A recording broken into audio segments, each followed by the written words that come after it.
What's up, everybody? Welcome to Brandon's Face. It's the podcast about a playlist. I'm Jonathan Beardsley. And I am Brandon May. We have a lot of great music to talk about this week, but before we do, anything you want to discuss? Yeah, man. I just saw King Gizzard and the Lizard Wizard last night at the Hollywood Bowl. And if you had to rate that out of a 1 to 10 like we do on albums at this show, how would you rate it? 12. That shit was incredible. Was it one of the best concerts you've ever been to? Yeah, or at man. least performances that you've seen? Yeah, it was really cool, man. I mean, I've been to a lot of shows, and there's been a lot that's kind of blown my mind. But this was definitely a special set, man. It was a 3-hour marathon set to end their tour, correct? Correct. On the summer solstice, the longest day of the year. That's fucking awesome. The real question is, how much of their next album do you think they already have ready? I don't know, man. I was getting pretty worried. We didn't really hear from them for a few months, so yeah. And then as is tradition, them and Code of the Friend, we know to just every season we're gonna get some announcement, you know? Right, exactly. Our clocks are broken if we don't. We're gonna be reviewing their album a little bit later in the show, so we could chat about them some more then. Anything else newsworthy this week? Young Thug is releasing an album tonight. Yes, that was not on our release calendar, but it's kind of a slow week, so I think we should throw it on and check it out. I know this one's produced by Metro Boomin. Obviously, there's going to be a Drake verse somewhere on there. You interested in that one at all? Yeah, let's listen to it. I don't like Young Thug, but we'll listen to it. We'll see what's up. Were these vocals done prior to incarceration? I really hope they were done in prison. Oh my God. I hope you hear like concrete block wall echoes. You know what I'm saying? Well, I don't know how well you remember the Confessions Part 2 remix, but Shine does rap from a prison phone for his verse on that song. And it's hilarious and great and kind of makes it, but I don't know if I want a whole album of that. I'm guessing it's going to have a studio quality to it. Oh, I'm sure it will. And he could probably use the money. We are not going to be reviewing the Gunna album this week that dropped, but I heard it's absolutely terrible. Have you checked any of that out? Yeah, I listened to it. I'm not a Gunna fan, bro. Just like I just don't think I'm a YSL fan. That whole vibe I missed. Yeah, you know, you're not a Slime Life type of dude. No, man, I'm just not. You know, and that's okay. Do you not respect him for push and plea? Honestly, man, if I were in his position, I'd probably do the same. I'm not. Yeah, I would too. I'm not affiliated with any gangs, and I'm not. Sure, you're not. So I think my incentive to snitch is probably a lot higher than his, but I'm sure it was a difficult decision to lay things out for the cops. You know. Yeah, I talk a lot of shit, but if it was my freedom or jail, I'm telling on everybody. I'm going to be sitting in that room with the Carl's Jr. and shit that they offer. Right. Be like, hell yeah. Chris Cup fries and you get everything you want to know, my friend. All right, man. Let's dive into this week, shall we? Let's do it. All right, first up, we got a new one from DJ Snake called West Side Story. How you feeling about this one? This is like if Justice and Chromeo made a track together. This is actually really fucking good. You have the word Chromeo in your notes, and so do I, man. So I've never really been a big fan of DJ Snake, despite like his overwhelming popularity as a dance music producer and live DJ. But I think it's been like 4 years since his last album with nothing but random singles in between. This is the first release of the new year, so I thought it was worth checking out. It's a lot more electro funk than the usual like house adjacent stuff I expect from him. Like you said, it's more Chromeo than, say, Dylan Francis. Correct. It's not a track that I'd rush to revisit, but it was a fun way to start the playlist off this week. Yeah, I agree. I've seen DJ Snake. He's all right. I think his singles are like good. I've just never been like a giant fan of his. I've never understood the massive appeal that he has, but apparently it exists. So, Better or worse than Diplo? Live? Sure. I don't know better. either of them as a person, so let's say live, yeah. Better, actually. It was a really fun set. I will give him that. For sure. Yeah, it was back in 2015, though, so I couldn't say for now. I think Diplo mainly does like deep house stuff nowadays, but I don't know. My wife saw him in Vegas. She said that's the worst quote-unquote concert that she's ever been to. I've only seen him at the first Jack U set at a like Major Lazer block party thing, and he was more doing MC stuff than DJing, so I can't really comment myself, but I'm gonna go DJ Snake. If both of them are playing the same time at a festival, I think I'm going DJ Snake all day. Yeah. He dropped Wonderwall when I saw him. Of course, of course. Should every artist drop Wonderwall at a festival? Because I think yes. At least one per festival, right? And you don't even have to drop it. You have to either, if you're a producer, you have to remix it. If you're an artist, you have to cover it. I don't want people just playing the MP3 and singing over it. Well, I want to hear some new Wonderwalls. All right, let's move on, man. We got a new one from Oliver Heldens. It's called Sound of Vondel. Talk to me about this one. This track is like if Kolsch did house instead of techno. I really like the use of those string samples. Those are really cool, man. Yeah, the only lyrics in this song describe it perfectly. Things take timing and violence. I can do both. Yep. Yes, you can, Oliver Heldens. Yes, you can. Also, I think this is for like a Call of Duty game. Kinda awesome. Weird. Awesome. I was wondering who did those vocals. Yeah, I was like, this is a very kind of out of character sample for him, but it works. Right. All right. Next up, we got a new one from Sophie and the Giants and Purple Disco Machine called Paradise. This one feels more like a B-side to In the Dark than like a true spiritual successor. It's kind of mindless and generic, but it feels like it's sort of supposed to be like that.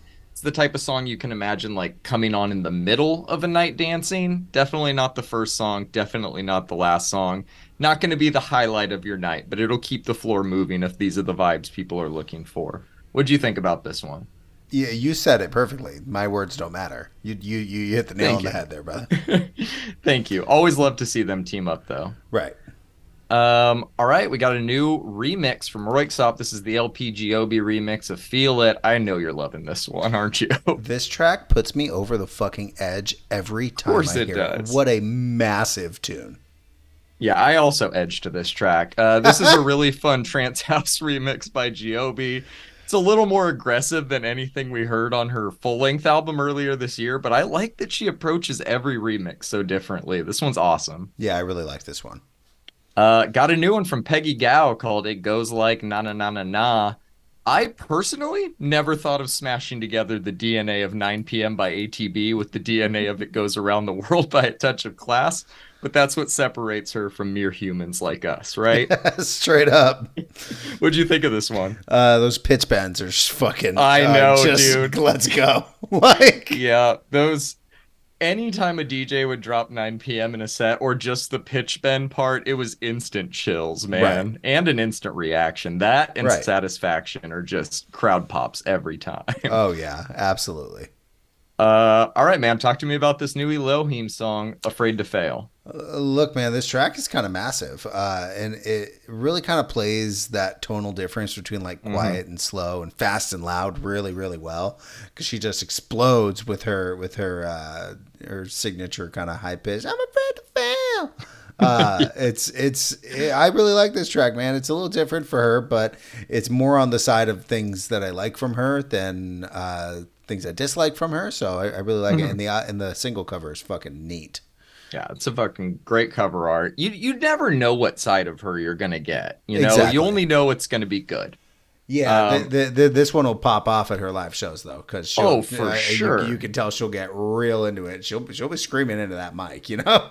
This is like, yeah, high quality noise punk. It's fucking great. Big fan of this one. Someone needs to get her in the studio with Rez immediately, because that would be insane. They're both kind of on the same wave right now, and I would love to hear them link up. Straight up.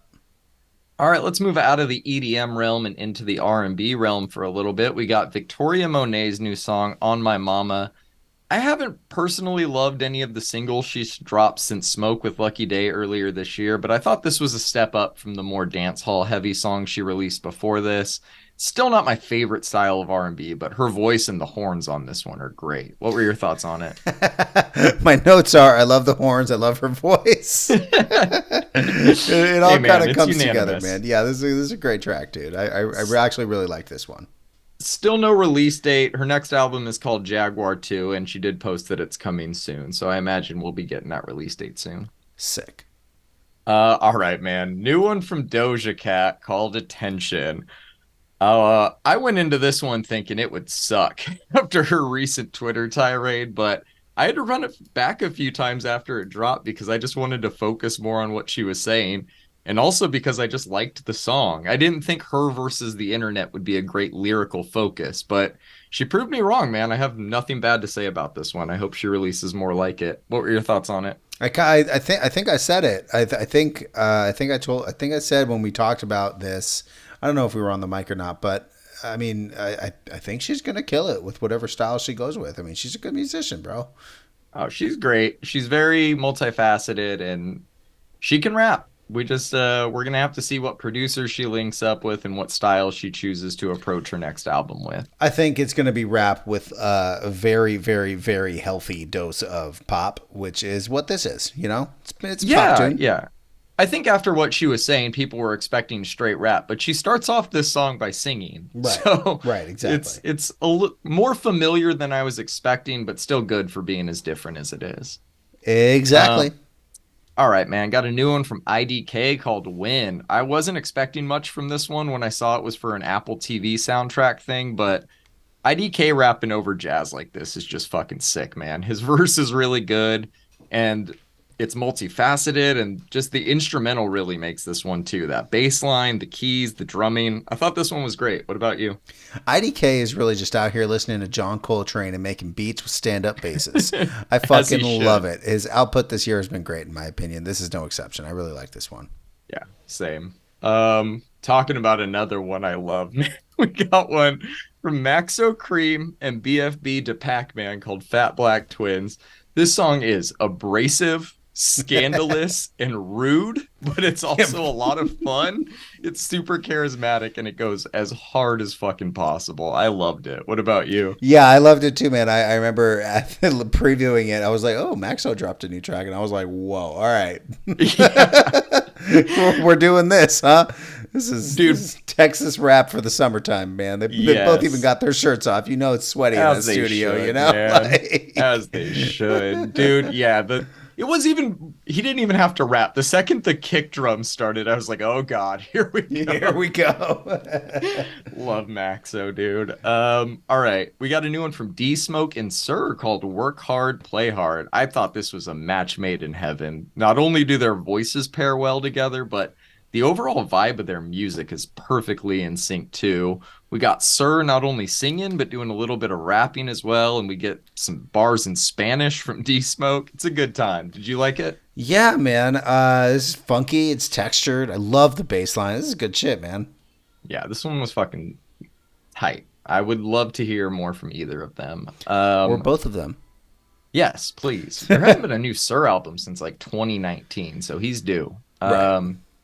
All right, man. Talk to me about this new one from Black Milk and Brandon Meister called Let Me Know. So I've actually started to like really warm up to Black Milk's production. I can tell. I really like your K Tronada. I honestly really like this shit. This is good. This is good stuff. The just his production style is really cool.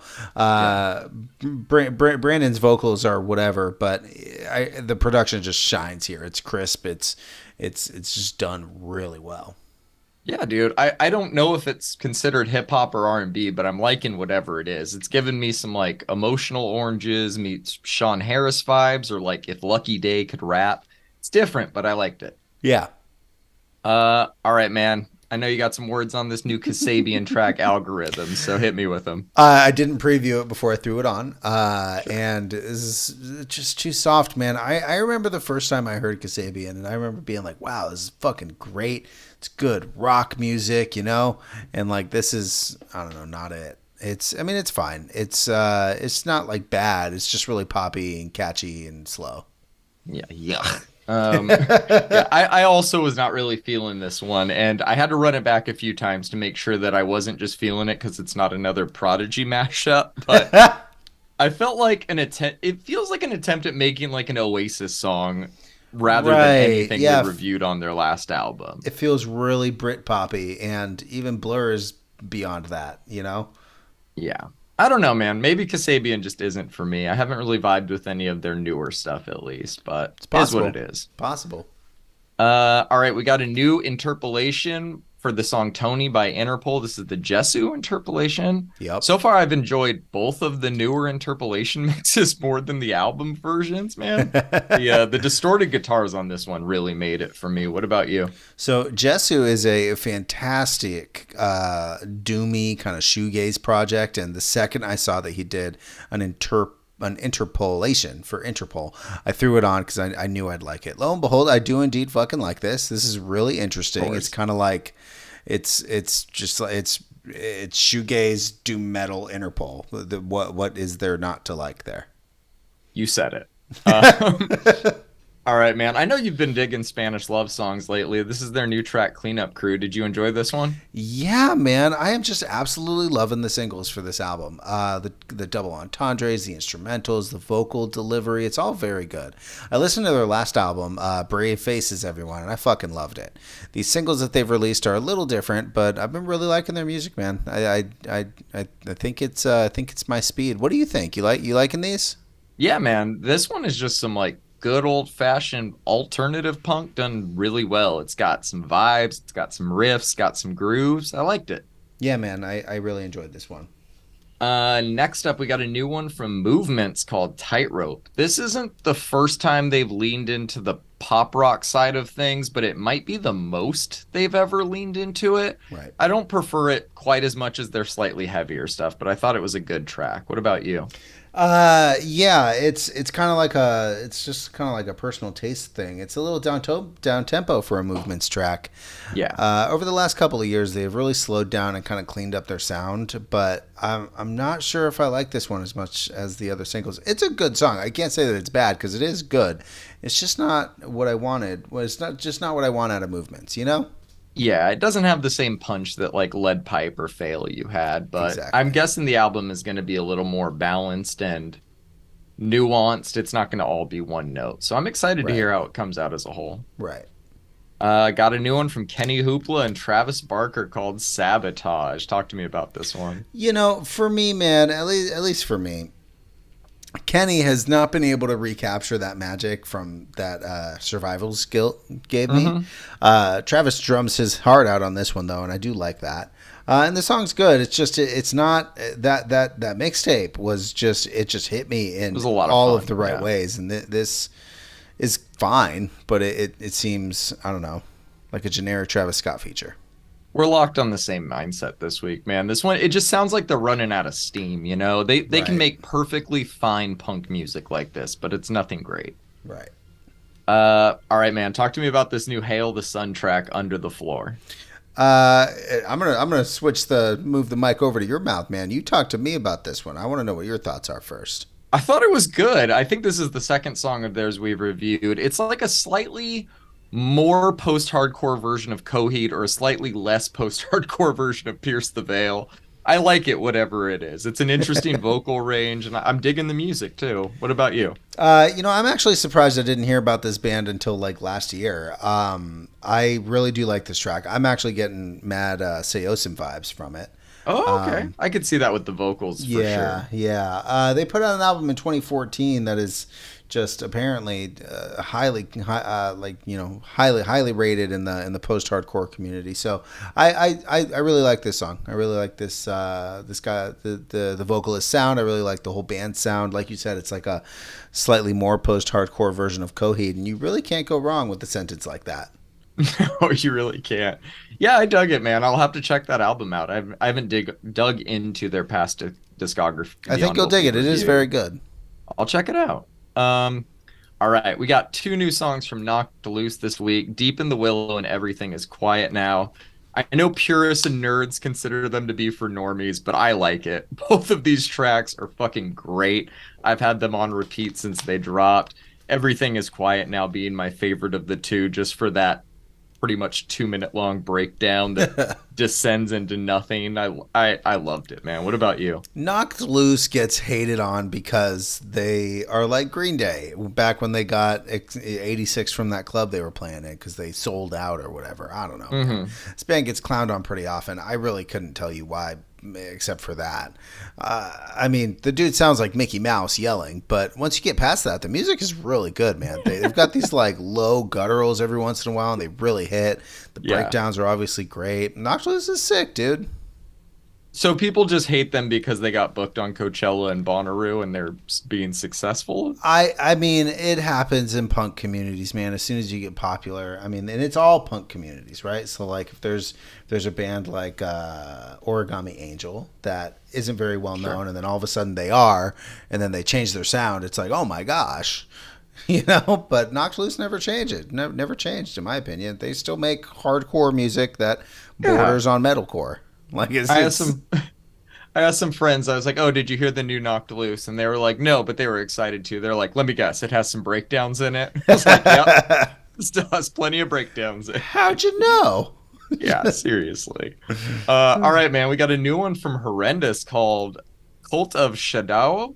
I'm gonna say that. Sure. Yeah. What'd you think of this one? Some new death metal, man. New album is incoming for these guys, being released on Season of Mist. They've got some real groove to the riffs. Curious to hear what the whole project is going to sound like. The bass line on this track, though, is really neat. Did you like this one? I did, man. This one's pretty fucking sick. Like, I really like how they just don't limit themselves to a single genre and just decide to encompass all things heavy. I think Yeah. it's a pretty awesome approach. Yeah, they're doing it. Yeah, we'll definitely check that album out when it drops. Nice. Capping off the singles this week, we got a new one from Werewolves called My Enemies Look and Sound Like Me. I thought everything about this song was great, but it's really the drums that are fucking remarkable. Yep. That blast beat is perfect. Throw some fucking shredding guitars, sick ass bass lines, and heavy vocals over it. And baby, you got a stew going.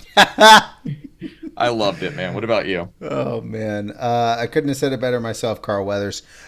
Look, man, I mentioned on Reddit, and I'll find the comment to credit whoever recommended them to me. But somebody was asking for recommendations in death metal, and I was like, check these bands out. They're new. You're gonna like it. And somebody was like, you like all of these? You will like Werewolves. They were correct. This Bet. is fucking awesome, man. Their drummer is fucking great. The band is tight. The varied vocals are good. Wow, man, this is really good. Yeah, this was a nice surprise and a fun way to end the singles this week. Right. We got a few EPs to talk about this week. First sure of which is a new one from Ignaz and Rodad called Verderus. I thought Vermilion was great back when we reviewed it earlier this year, but they managed to top themselves with this release. It's still minimalistic techno that we know and love them for, but it feels like they took a few more chances on this one and it paid off. I really enjoyed it. What about you? Couple of varied BPM tracks. Couple of non 4/4. There's one non 4/4 track. Some sounds I wasn't expecting in there. Oh yeah. Whenever these two get together, it's just banger after banger after banger, man. I really like this EP.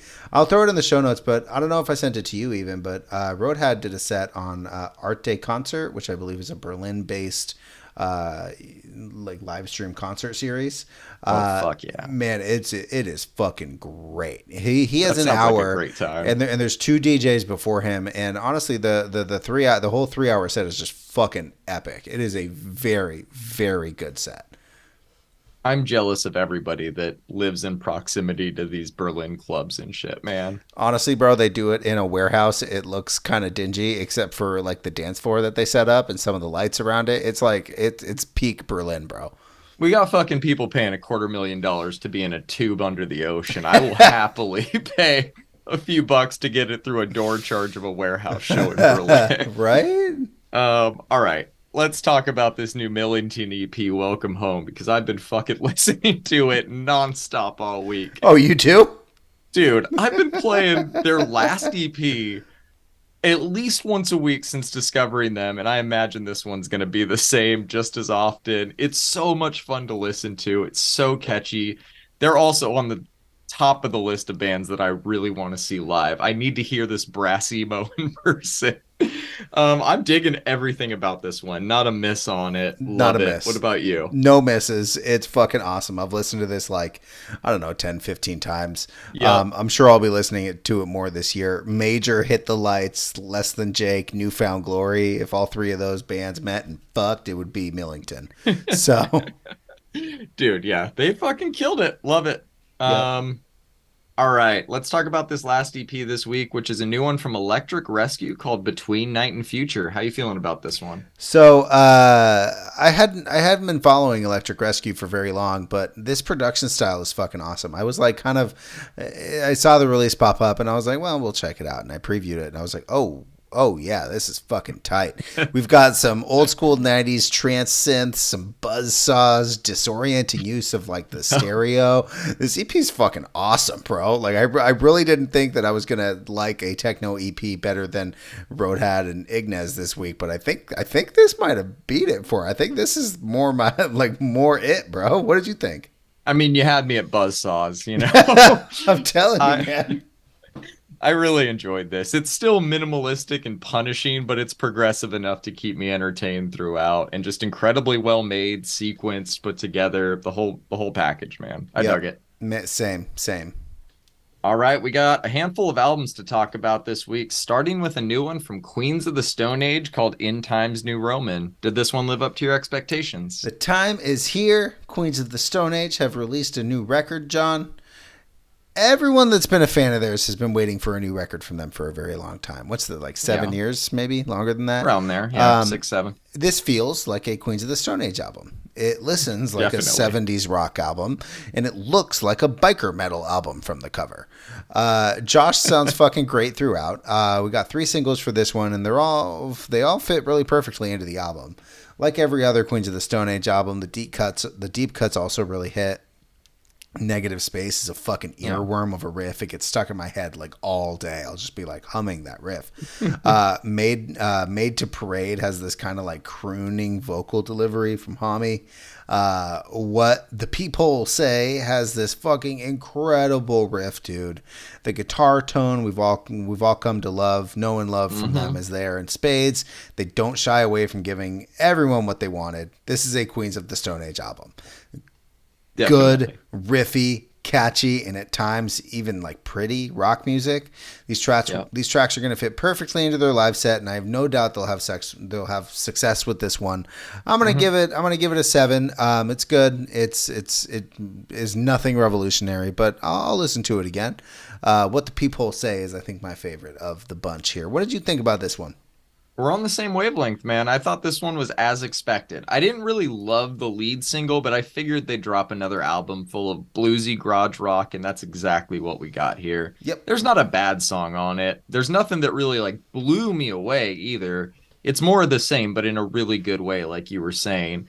I still haven't had time to read the lyrics to this one, so I don't know if it's covering new ground in that regard, but it still sounds like Queens of the Stone Age, you know? Most definitely. And I think that's all we could really ask for. I'm also giving this one a 7. My standout is Paper Machete. I kind of understand the return to form. When people have been waiting so long for new material, you don't want to like switch it up and do something completely different. So hopefully this means that they'll get in the studio and do something a little bit more innovative the next time they drop something. Hopefully we don't have to wait 7 fucking years for it. I don't even know how long it is. Is it 7 years? Somebody correct me. I think it's around there, but I think now that he's seemingly healthy again, hopefully there's not such a long gap. I would love to hear some more from them too. And I didn't see them too long ago. I think I saw them in 2018.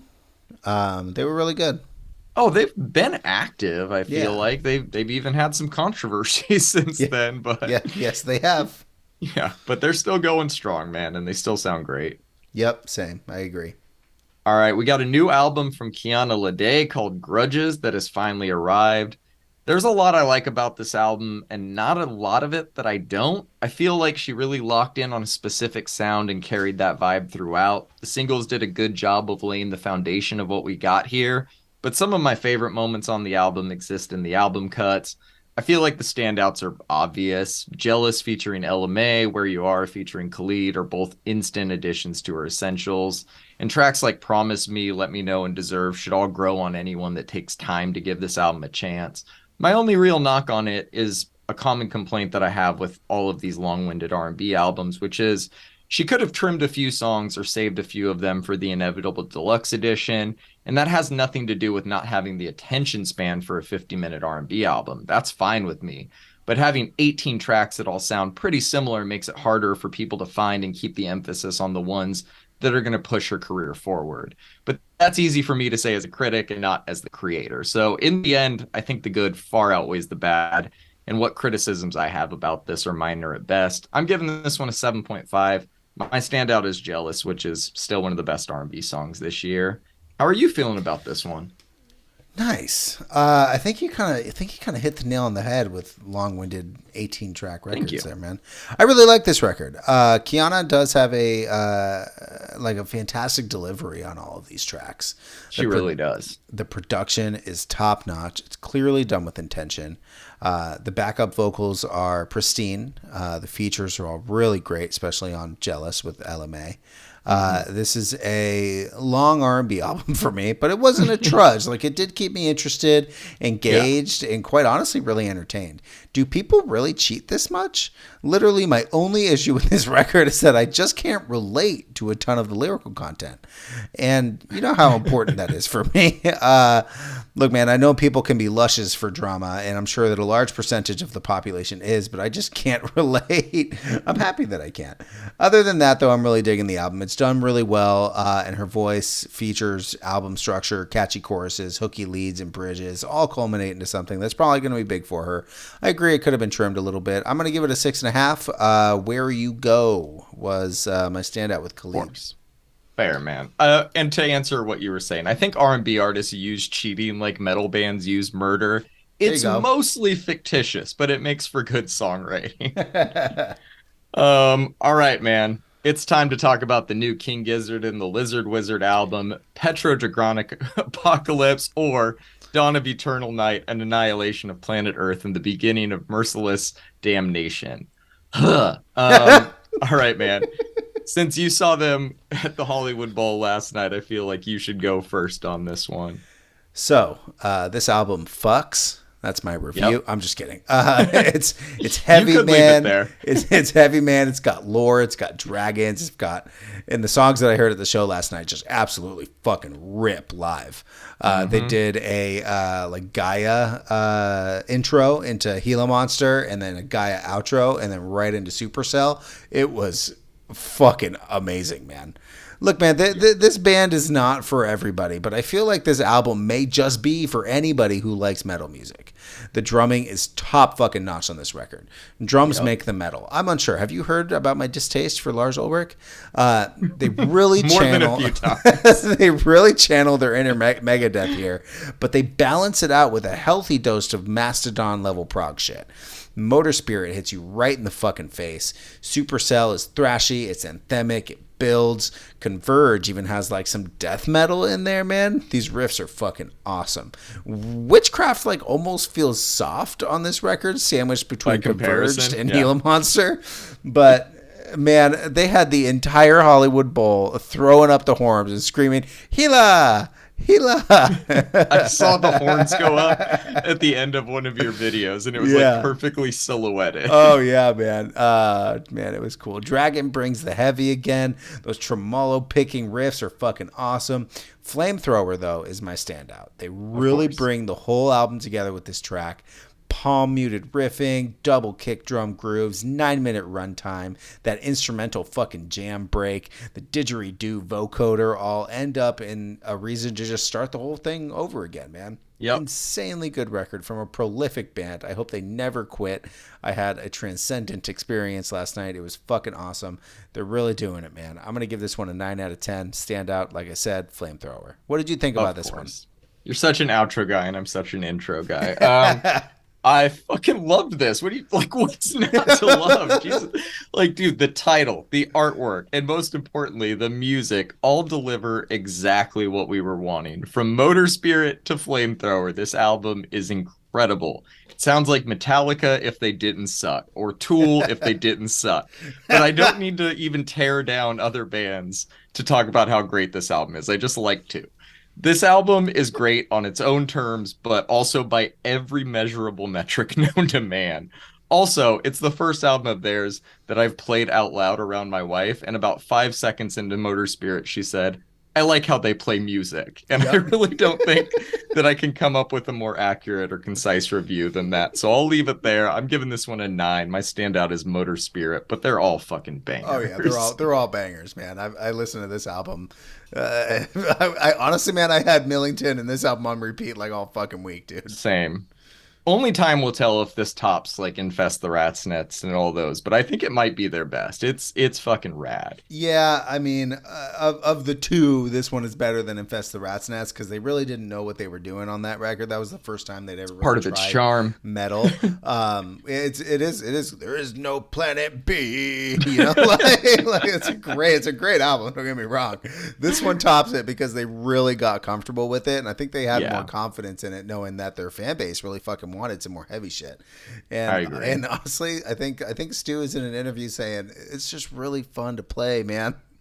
I cannot wait until they play Motor Spirit live and the videos go up of that, or hope maybe I'm in person to see it. But yeah, this one I can tell just fucking rips live. Oh, I mean, the songs I heard last night were fucking crazy. I will also say, I brought a friend who had never ever heard this band before, like never listened to a song, and Baptized him. Magenta Mountain came on, and he was like, "This is fucking tight, man." What is the best artist like experience where you saw them live before ever hearing a note of their music and within like minutes you just became a fan? Ooh, that's a good one, man. I am gonna have to say, off the top of my head, it's got to be Japan Droids. We walked, Oh, great pick. yeah, we walked into. I met up with my friend Bobby at Coachella. Shout out Bobby. This was like 2013 or 2014. I was like, "What are you doing?" He was like, "I'm going to go see Japan Droids." And all of my friends were getting a drink, and I was like, "You know what? I'm going to go see Japan Droids." I didn't know who they were, and they were fucking awesome. And now you'll never forget. Yeah, no, I still listen to that band. It brings me back to that moment, being in the packed Mojave tent, and being like, "Whoa, this is Of course. fucking awesome." Mine was I think I was in my early 20s. I was in Vegas with friends and we went to see Dance Gavin Dance and the Skylit Drive because they were on tour and they're from Sacramento. So we were going to meet up with them. And a little band called Pierce the Veil was opening for them. And when Vic fucking started singing, I was like, who the hell is that? Like, been a huge fan ever since. That's awesome. That's a great story. I know. You've told me that story. And I know there's more to it, but I think people should check out our scene. Oh yeah, the podcast. Vegas night was ridiculous. I ended up seeing Emarosa and Sky Eats Airplane that night too. All right, let's move on because we got a new album from Killer Mike called Michael that I'm very excited to talk about. He's been busy with Run the Jewels, but it's been over 10 years since he's released a solo album. I think he sounds better than ever. I don't really remember loving any of the singles for this one as we were reviewing them, but hearing all of them in context just really ties the room together for me. His flow still just as dynamic and distinct as it's ever been, and he's using his platform to work with his peers and elevate his pupils. And much to my surprise and delight, most of the features on this album are from past and present R&B stars. Shout out Jagged Edge, as well as some of the biggest and most elusive names in hip hop today. The production feels tailor-made to accentuate all of his best tools. It's a lot of Mike rapping over chopped up soul, but it's gangster, it's southern, it's gospel, it's articulate, it's hard as fuck. It's a combination of things that only Mike could pull off like this. This one's still growing on me with every listen, but as of right now, I have this at an 8.5. And my standout, of course, is Scientists and Engineers featuring Andre 3000, which might be the first time that they've collaborated since Outkast dropped The Whole World back in 2001. I could be wrong about that. Either way, it's a fucking perfect song. The beat, the verses, even Future's parts all work for me, man. I loved that song. I loved the album. How are you feeling about it? You texted me on Friday that Mike had snapped, but I hadn't really listened to it. Listened to the record yet. Yes. He most definitely handled on this album.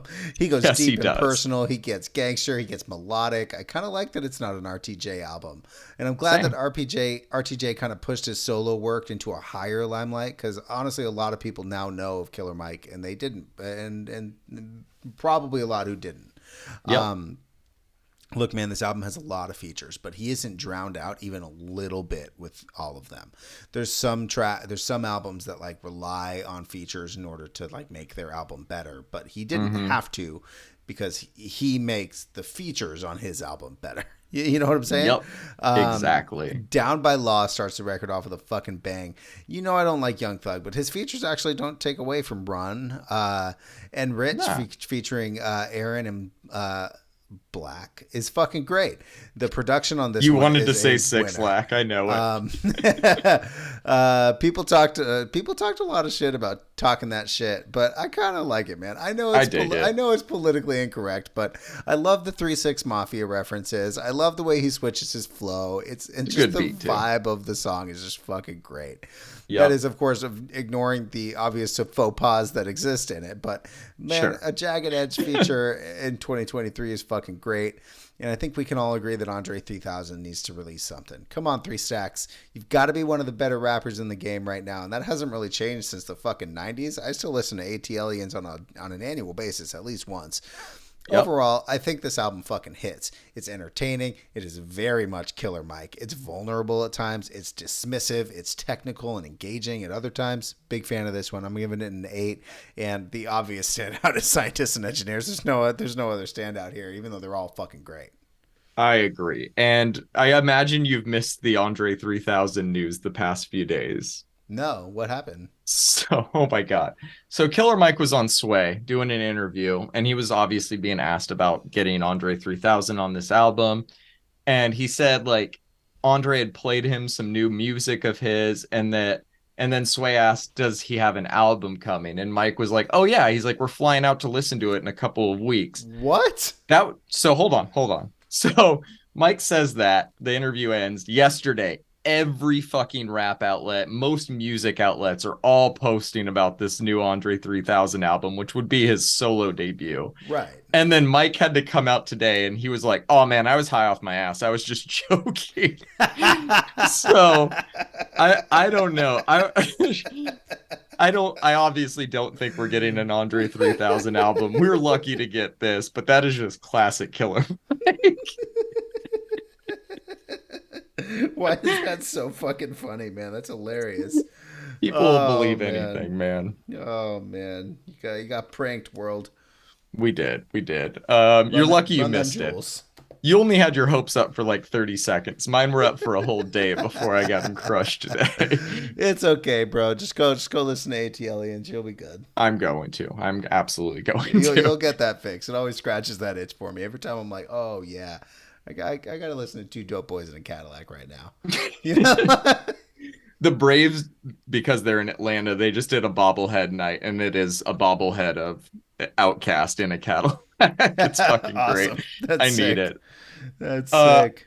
All right, man. Let's move on to this new Sigur Rós album called Ada. Please talk to me about it, because I don't get it. Okay.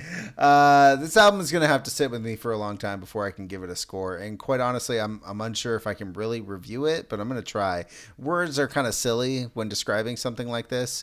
It is... That is sang in a made-up language. Yeah, they do. Look, man, it's emotional, it's atmospheric, it's layered, it's lovely, it's sad, it's melancholic, it's orchestral. And it's really a beautiful record. It's something that I'll be listening throughout the year, but there's no way to really describe it. Like if you told somebody this, they might think like folk rock. I don't know, but maybe. I don't know. If you like atmospheric orchestral post rock, go listen to this. If you don't, you won't get it. And I'm assuming you fall into that latter category there. I don't have a score. I don't have a standout. It's a whole fucking thing, you know? Yeah, man. I mean, you're right. But I did try. Like, I gave this one a few spins, headphones and all, just could not get into it. It's very soft and nuanced. And like you said, it's all these things. It's cinematic, theatrical. There's true beauty in the way all of these tracks come across as a complete work of art individually and as a whole. But as it relates to my personal taste, just not my tempo. It's so That's sleepy. Fair. It's the type of album where if you don't like the first song, you're not going to like any of it. And that's how I felt listening to it. This is probably the same feeling you had the first few times you listened to Radiohead. Yeah, like, most definitely. Maybe it'll grow on me over time, like they sort of did with you. I would definitely check out more of their stuff if you recommended it. But this album just wasn't for me, man. I don't like you. I don't know how to score this. I don't know how to pick a standout. So no score, no standout. It just is what it is. Cool. Well, let's leave it at that. I will Uh, definitely be sending you at least one song for you to listen Okay, to. sounds good. I'm looking forward to it. Yep. All right, we got a new one from Origami Angel called The Brightest Days. I know we reviewed a single or two from them, but I had no idea what to expect from a full-length project.